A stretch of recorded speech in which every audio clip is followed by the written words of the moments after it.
Downloading and installing CCleaner. We actually want to install CCleaner, the cleaning utility, which is from, as you can see here, Piriform. So I'm going to go ahead and go to the download. Always go to piriform.com, go to the official download sites for something like this. You'll notice that there are 3 columns here. We want the free version. We're not going to spend any money on this. And we're going to run the setup program after it has finished downloading.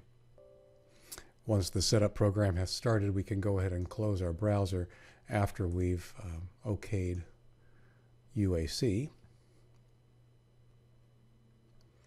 So we always want to very carefully look at the options that are provided with the setup program. You'll notice it defaults to installing Avast. We don't need Avast. I don't want Avast, so I'm going to unclick that.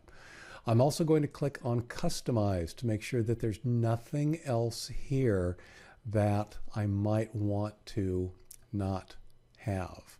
I'm also going to click on More to see if there's anything else here. And again, there isn't, so we're okay.